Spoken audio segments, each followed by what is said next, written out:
भारत को आजाद हुए 70 साल से ज्यादा का समय गुजर चुका है। भारत के साथ ही एक और पड़ोसी मुल्क भी अस्तित्व में आया था, पाकिस्तान। लेकिन पाकिस्तान के इतिहास का एक पहलू ऐसा भी है जिससे हम लंबे अरसे तक अनजान रहे। भारत अपना स्वतंत्रता दिवस 15 अगस्त को मनाता है और पाकिस्तान में यही आयोजन हर साल 14 अगस्त को होता है। ऐसे में हर साल ये सवाल उठता है कि जो दो मुल्क एक साथ आजाद हुए, उनके स्वतंत्रता दिवस में एक दिन का अंतर कैसे आ गया। हमने इस रहस्य को सुलझाने की कोशिश की।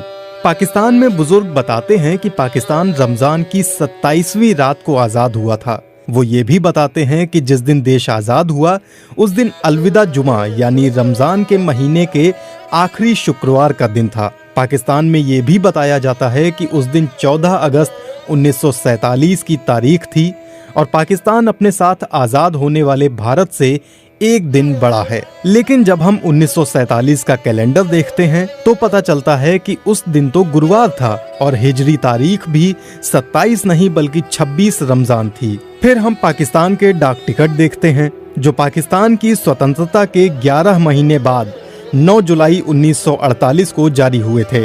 इन टिकटों पर साफ तौर पर पाकिस्तान का स्वतंत्रता दिवस 15 अगस्त 1947 छपा हुआ है।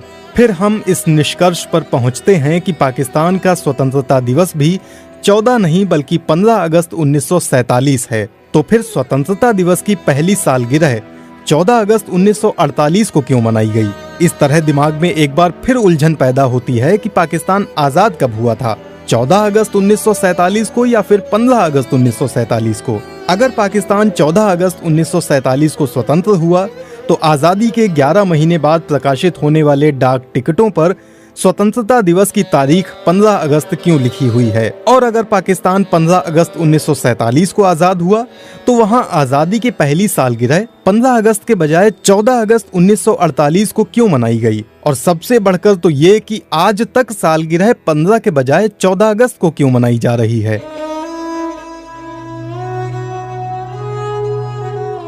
पाकिस्तान वास्तव में कब आजाद हुआ? इस बारे में सबसे महत्वपूर्ण दस्तावेज 1947 का इंडियन इंडिपेंडेंस एक्ट है, जिसे ब्रिटिश संसद ने पास किया और जिसे ब्रिटेन के छठे राजा ने 18 जुलाई 1947 को प्रमाणित किया। इस एक्ट की एक प्रति पाकिस्तान के सेक्रेटरी जनरल चौधरी मोहम्मद अली ने, जो इसके बाद पाकिस्तान के प्रधानमंत्री बने, 24 जुलाई 1947 को कायदे आजम मोहम्मद अली जिन्ना को भेजी। ये कानून 1983 में ब्रिटिश सरकार द्वारा प्रकाशित किए गए दस्तावेज द ट्रांसफर ऑफ पावर के वॉल्यूम 12 के पेज नंबर 234 पर है। इसका अनुवाद Quaid Azam papers project, cabinet division, Pakistan सरकार, इस्लामाबाद द्वारा प्रकाशित जिन्ना पेपर्स के उर्दू अनुवाद के वॉल्यूम 3 में देखा जा सकता है, पेज नंबर 45 से पेज नंबर 72 तक। इस कानून में साफ तौर पर लिखा है 15 अगस्त 1947 से ब्रिटिश भारत में दो स्वतंत्र देश बनाए जाएंगे जो क्रमशः भारत और पाकिस्तान के नाम से जाने जाएंगे। इसके बाद इस कानून में इन देशों से मतलब नए देशों और तय किए गए दिन का मतलब 15 अगस्त की तारीख होगी। इस कानून के बारे में जारी होने वाले कुछ और आदेश देखें, जिनके कुछ अंश और अनुवाद जियाउद्दीन लाहौरी ने अपने लेख स्वतंत्रता दिवस शुक्रवार 27 रमजान या 15 अगस्त, सामग्री पत्रिका 36, कराची यूनिवर्सिटी के लेखन संकलन और अनुवाद विभाग में शामिल किया है। 7 अगस्त 1947 संयुक्त राष्ट्र में ब्रिटिश स्थायी प्रतिनिधि को विदेशी कार्यालय का तार। अब वायसराय ने तार भेजा है कि मुसलमान नेता संयुक्त राष्ट्र की सदस्यता के लिए अर्जी देने की जरूरत को स्वीकार करते हैं। उन्होंने कहा है कि ब्रिटेन फौरी तौर पर पाकिस्तान की तरफ से अर्जी दायर करे और जब पाकिस्तान 15 अगस्त को एक आजाद देश बन जाएगा तो वो इसकी प्रामाणिकता सीधे तौर पर खुद करेगा।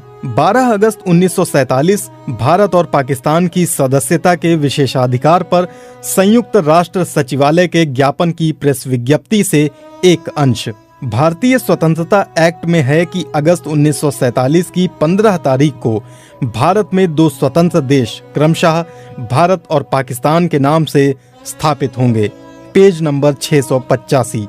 माउंटबेटन की मुश्किल। ब्रिटिश सरकार ने ये ऐलान तो कर दिया कि पाकिस्तान और भारत दोनों एक ही समय यानी 15 अगस्त 1947 को 0 आवर पर स्वतंत्र होंगे। लेकिन मुश्किल ये हुई कि लॉर्ड माउंटबेटन को 14 और 15 अगस्त 1947 की आधी रात को नई दिल्ली में भारत की आजादी का ऐलान करना था। चुनी हुई सरकार को सत्ता सौंपनी थी और खुद स्वतंत्र भारत के पहले गवर्नर जनरल का पद संभालना था। मुश्किल का हल ये निकाला गया कि लॉर्ड माउंटबेटन 13 अगस्त 1947 को कराची जाएं और 14 अगस्त 1947 की सुबह पाकिस्तान की संविधान सभा को संबोधित करते हुए सत्ता हस्तांतरण की कार्रवाई पूरी करें और ये ऐलान करें कि इस रात यानी 14 और 15 अगस्त 1947 की दरमियानी रात को पाकिस्तान एक स्वतंत्र देश बन जाएगा। इसलिए ऐसा ही हुआ। 13 अगस्त 1947 को लॉर्ड माउंटबेटन कराची पहुंचे और उसी रात कराची के गवर्नर जनरल हाउस में उनके सम्मान में डिनर रखा गया। इसे संबोधित करते हुए मोहम्मद अली जिन्ना ने कहा, मैं महामहिम के स्वास्थ्य का जाम पेश करते हुए बहुत खुशी महसूस कर रहा हूँ। बहुत ही महत्वपूर्ण और एक अलग अवसर है। आज भारत के लोगों को पूरी तरह से सत्ता हस्तांतरित होने वाली है और 15 अगस्त 1947 के तय किए गए दिन पर दो स्वतंत्र और संप्रभु देश पाकिस्तान और भारत अस्तित्व में आ जाएंगे।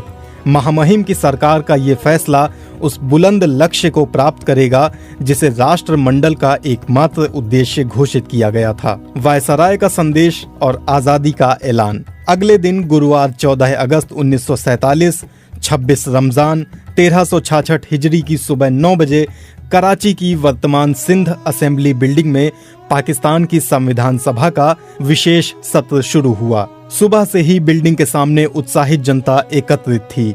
जब पाकिस्तान के नामित गवर्नर जनरल मोहम्मद अली जिन्ना और लॉर्ड माउंटबेटन एक विशेष बग्गी में सवार होकर असेंबली हॉल पहुंचे तो जनता ने उत्साहित नारों और तालियों से उनका स्वागत किया। असेंबली की सभी कुर्सियां भरी हुई थीं। गैलरी में नामचीन लोग, राजनेताओं और देश विदेश के अखबारों के संवाददाताओं की भारी संख्या मौजूद थी। अध्यक्ष की कुर्सी पर संविधान सभा के अध्यक्ष मोहम्मद अली जिन्ना बैठे थे और उनके बराबर में लॉर्ड माउंटबेटन की कुर्सी थी।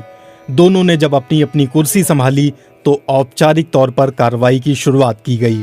सबसे पहले लॉर्ड माउंटबेटन ने ब्रिटेन के राजा का संदेश पढ़कर सुनाया, जिसमें जिन्ना को संबोधित करते हुए कहा गया था, ब्रिटिश राष्ट्रमंडल के देशों की पंक्ति में शामिल होने वाले नए राष्ट्र की स्थापना के महान अवसर पर मैं आपको हार्दिक बधाई देता हूं। आपने जिस तरह से स्वतंत्रता प्राप्त की है वह पूरी दुनिया में स्वतंत्रता प्रेमी लोगों के लिए एक उदाहरण है। मैं उम्मीद रखता हूं कि ब्रिटिश राष्ट्रमंडल के सभी सदस्य लोकतंत्र के सिद्धांतों को बनाए रखने में आपका साथ देंगे। इस संदेश के बाद लॉर्ड माउंटबेटन ने विदाई भाषण दिया और पाकिस्तान और पाकिस्तानी लोगों की सुरक्षा के लिए प्रार्थना की। अपने इस भाषण में लॉर्ड माउंटबेटन ने साफ शब्दों में कहा था, आज मैं आप लोगों को आपके वायसराय की हैसियत से संबोधित कर रहा हूँ। कल नई डोमिनियन पाकिस्तान सरकार की बागडोर आपके हाथों में होगी और मैं आपके पड़ोसी देश डोमिनियन ऑफ इंडिया का संवैधानिक प्रमुख बनूंगा।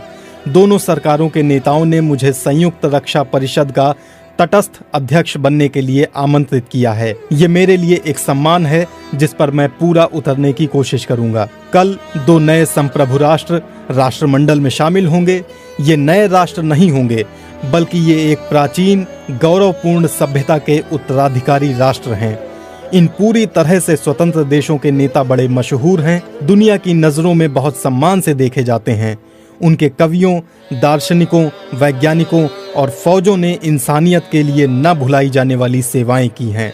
इन देशों की सरकारें अनुभवहीन और कमजोर नहीं हैं, बल्कि दुनिया भर में शांति और विकास में अपनी जिम्मेदारियों को निभाने की क्षमता रखती हैं। लॉर्ड माउंटबेटन के बाद जिन्ना ने अपना भाषण शुरू किया।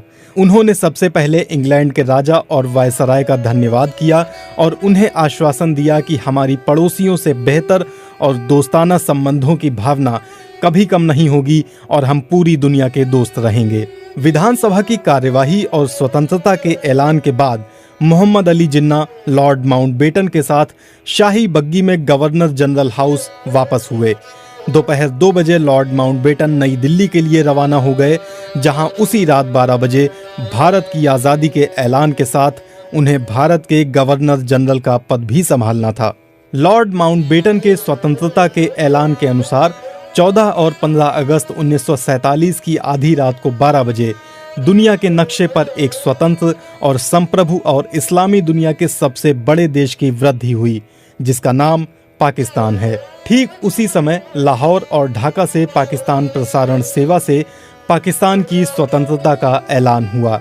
इससे पहले 14 और 15 अगस्त 1947 की आधी रात को लाहौर, पेशावर और ढाका स्टेशनों से रात 11 बजे ऑल इंडिया रेडियो ने अपना आखिरी ऐलान प्रसारित किया था। 12 बजे से कुछ पल पहले रेडियो पाकिस्तान की सिग्नेचर ट्यून बजाई गई और ज़हूर आज़र की आवाज़ में अंग्रेजी में एक ऐलान किया गया कि आधी रात के समय पाकिस्तान एक स्वतंत्र और संप्रभु देश अस्तित्व में आएगा। रात के ठीक 12 बजे हजारों श्रोताओं के कानों में पहले अंग्रेजी में और फिर उर्दू में ये शब्द गूंजे, ये पाकिस्तान ब्रॉडकास्टिंग सर्विस है। अंग्रेजी में ये ऐलान ज़हूर आज़र ने और उर्दू में मुस्तफ़ा अली हमदानी ने किया था। इस ऐलान के तुरंत बाद मौलाना ज़हीर अल कासमी ने कुरान की सूरह अल फतह की आयतों का पाठ किया, जिसके बाद उनका अनुवाद प्रसारित किया गया।